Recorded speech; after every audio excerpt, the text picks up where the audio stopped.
It took me about 25 years to arrive at this point where I can share with you what I want to share with you over the next 18 minutes. The primary point that I want to deliver today is the idea that if you, like me, are committed, truly committed to making a difference in this world, to do things that really, really matter, at this point in time in history, I'm going to argue that the best place to do that is as at a local of level as possible.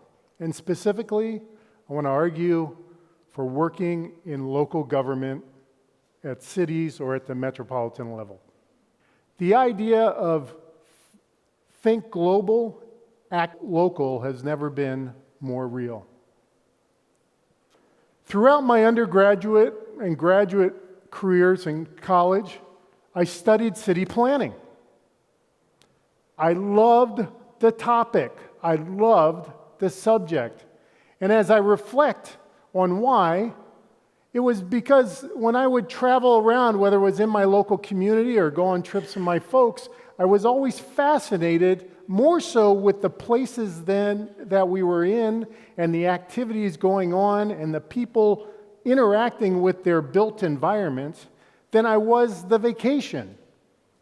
The challenge is, once I got out of grad school, I didn't know how to marry that academic interest of cities and city planning with my desire to contribute and make a difference in this world. So for 7 or 8 years after graduate school, it seemed that every step forward I took resulted in 2, maybe 3 really heavy steps backwards or to the side. In those 7 or 8 years after grad school, I worked in 4 capacities in 3 consulting firms, 2 capacities in 1 city, was a volunteer in service to America, and most impressive, served 2 3-month stints as a substitute high school teacher. That taught me that I should have been a more well-behaved student when I was in high school. But that journey was one that ultimately arrived at a relatively low place in my life, in my career. I was working in a job I didn't like, and I was volunteering as an editor of a newsletter for our local city planning association. And I was reviewing the draft, and I came across an article. And the article was based on an interview of an owner of a consulting firm that focused on community revitalization. And in that article, the owner of this firm said each and every day he practices what JFK conveyed in his 1961 inauguration speech. And that is, as you're all familiar, ask not what your country can do for you, but ask what you can do for your country. The next day I called that owner. A week later he offered me a job. And the following 12 years were 12 years of amazing bliss. But getting to that point, my dad, ever since I was a teenager, and I would ask him for input on advice on a job or on my career, I'd say, Dad, I need your input here. I'm struggling with this. And invariably, he would arrive at, do what you like or like what you do. That was his standard statement. And inside of my head, I would be saying, come on, Dad, is that the best you can give me? I really need some advice here. But not until I was 30 and not until I discovered this article by a person who tapped the very pulse that I was feeling but couldn't understand, did I understand that my future needed to be based in community-based community revitalization. And so those 12 years as a consultant, I worked in 28 different states, 100 different cities, working with the people of those communities to revitalize challenging economies, to make places better than they ever thought they could be, to help people accomplish things in their communities they never thought they could do before. I never realized how much a difference I could help make and how easy it was, despite the incredibly hard work that it was. Because as a good friend of mine and neighbor told me once, as I was sharing with her a story of a recent community that I was working in, she said, "Clearly, Al, you threw your heart over the high bar, and then the rest of you just follows." And what she meant by that was, once I found my portal to express my passion and my interests, making a difference just happened. And the rewards of life just followed. I didn't have to work hard in the sense of finding my passion. The passion was there, finally, after a long journey of discovery. That was until I became a parent. And 8 years ago, when my son John could begin to talk, he was slightly less than 2 years old, and I would leave in the morning, he would go, "Daddy, home? Daddy, plane?" And it became clear that my son did not care if I was traveling all around the country helping communities. He wanted a daddy. So who do you think won that debate? John or Daddy? Well, John did, but so did Daddy. Because what it led me to was a 4-year role at the City of Fullerton, where I was city planning manager and then community development director. And I got an understanding of what it's like to work inside City Hall. I cut my teeth there, if you will. So I was able to bring together this experience from across the country with one city and learn how the inner workings of a city occurs. And then 4 years ago, I was blessed with an opportunity to join the City of Riverside as its community development director.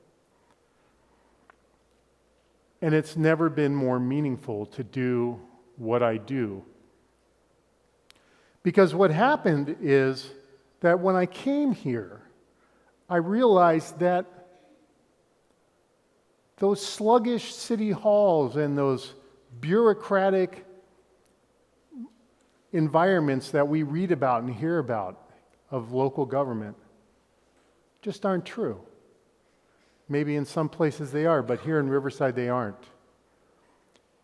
And what it demonstrated to me by being here, the first couple days I was here, is that the challenges that this world has, what the countries have, what the states have, what the regions have, what locales have, are immense. Poverty, hunger, drought, public finance, transportation. The list goes on and on and on. But at the local level, as Riverside has demonstrated to me, you can really make a difference and do things that matter. A few years ago, Bruce Katz and Jennifer Bradley wrote The Metropolitan Revolution. And the essence of it is this: the Great Recession that we're still on the tail end of, climbing out of, has sparked a transformative movement in America whereby local governments and metropolitan areas are innovating where it matters, they're wasting less, they're exporting more, they're building local economies through local entrepreneurship.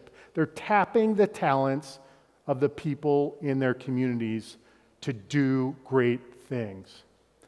Those spans of problems that our countries and our world are facing are being solved, are being tackled one by one, step by step, at the local government level. The 2014 U.S. Census shows that we have just under 20,000 cities in America. 80% of us in this country live in cities.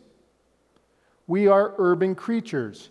And it's that platform, it's that canvas of living local that provides us with the best opportunity there is to solve global problems. We know our communities, we have networks, we understand the fabric and the pulse of where we live, and it's in those environments where we can do the best work possible to yield a better future. So now I'm going to depart and jump into Riverside. You may not know, but Riverside is the 12th largest city in California, 59th largest in the country. It shares community, if you will, with St. Louis and Pittsburgh and Honolulu and Tampa. We have a peer group that is as significant as we are. We're in the Inland Empire of 4.2 million people. We are considered, Riverside, the capital of the Inland Empire. Think about that. There are 24 states in the United States of America that have less population. What we do here in Riverside matters. It will influence not just our own city, but the cities in our region, the cities in Southern California, the cities in the state, the cities in the country. We have assets that are abundant, not just in people and place and landmarks and environments and economy, but we have this great base upon which to build a great future. But we also have a lot of challenges. Just like every other city, we have a lot of challenges. And whether those challenges are poverty or hunger or homelessness or the need for new infrastructure or better transportation systems, we have our challenges. And those challenges provide the basis for innovation and opportunity. Riverside has 320,000 people living in it, roughly, in about 80.5 square miles. And I am one of 2,400 employees. As I mentioned, there's a common perception that local government just isn't a high performer.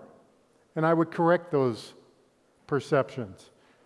Those 2,400 people that I work with, whether they have degrees or don't have degrees, they're doers, they're dreamers, they're thinkers, they're tinkerers, they're makers, they're movers. They're people that want to innovate and improve the things that the city offers, not just basic public services, but they want to go the distance and do the hard things, as President Kennedy said. They want to make change occur. The questions on the screen are questions that are challenging. They're daunting. But these are challenges and questions that are being answered by those 2,400 employees with the guidance and support and leadership of the people that you elect for our city council and our mayor. Riverside is the birthplace of California's citrus industry. In 1882, we had over 250,000 citrus trees in this city. The expansion of the American West and the post-World War II population boom caused a lot of those citrus groves to get consumed. In 1979 and 1987, the voters of Riverside said, enough's enough. We don't want to lose all of our heritage in agriculture, and they permanently protected 4,600 acres of greenbelt. Fast forward 30 years, about 3 years ago, community leaders came together and said, it's great that we have this land, but we're seeing a decrease in the amount of that land that's being used for agriculture. And Riversiders spend about $1.5 billion a year on food, but we only get 1% of that, or $15 million, from local sources. So if we want to talk about an economic development opportunity that can improve our environment, our air quality, provide jobs, and transform our economy, and move the needle on not just our city, but demonstrate to other cities how you can build a local food system, Riverside's the place. And so the leaders said, rather than just put together a plan, let's bring a conference together. And that conference was called Grove Riverside. And during that conference, there was hundreds of people that talked together, learned together, thought together, and they ultimately arrived at this awareness that we have this opportunity and we need to go for it. They formed a 501c3 nonprofit called the Riverside Food Systems Alliance. And that group right now is very diverse, public, private, nonprofit, farmers, you name it, are in that group. And they're working each and every day to develop job training for new generation of farmers, to attract existing farmers to Riverside who are losing their farms elsewhere. They're helping existing property owners plant new groves. They're helping to educate people about healthy food choices, and the list goes on and on. The outcomes are significant. We have local agencies and organizations now that have commitments to source their food locally. They're creating a market for it. We're building new educational programs in colleges and schools to help our students have different career paths. We don't have to do this as city staff, but we need to do it because it's important for our future. The second thing I want to talk about is housing. Housing and homelessness is a serious issue. Homelessness is not a crime. Homelessness is a circumstance.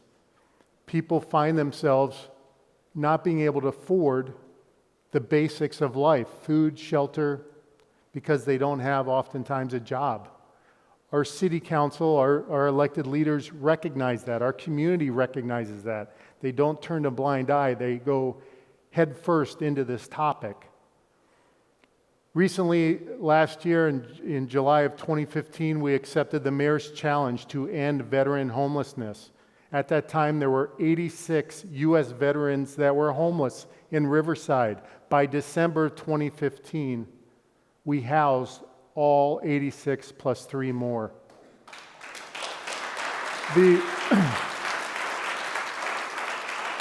And speaking of veterans, just a short distance from where we are today is the Camp Anza officers' quarters. You may know of Camp Anza in 1943 through 1946. It served as a staging area for embarkation through the LA port for 625,000 military personnel who were going overseas to fight the war. In 1998, the city bought this deteriorated officers' quarters, not completely sure what to do with it. But a few years ago, the leaders of the city and staff and private sector and nonprofit came together and said, we need to build housing there for affordable housing there for our disabled veterans and their families. So next month, there will be a grand opening for 30 disabled veterans and their families to move into what is called the home front of Camp Anza.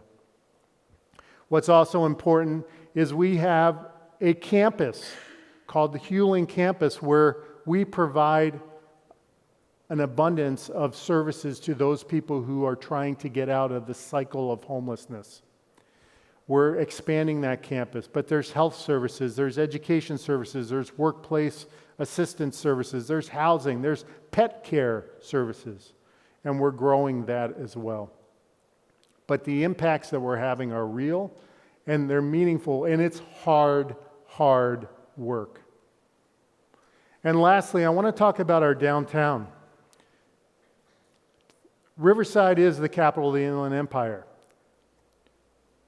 Our downtown is the heart and soul of Riverside. It's what we identify with when we talk about Riverside. One of our greatest challenges is that the young people of Riverside represent our future, and we need to give them more excuses to stay here, to commit to being here for their lives. And one of the ways we want to do that is through our downtown. Currently, we have dozens of projects in the pipeline. We have 4 mixed-use projects, which is residential over retail. We have 2 hotels. We have an office building. We have 2 urban housing projects. We have 2 foodie venues that are going to be coming online, Chow Alley and the Mess Hall and Market. There is project after project, and you're going to start seeing, beginning in June for the next several years, cranes are going to be in the air and change is happening for the good of downtown Riverside.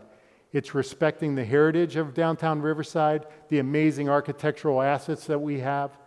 It's just building upon this great asset base and going further. I asked myself recently, why Riverside? Why is Riverside doing this?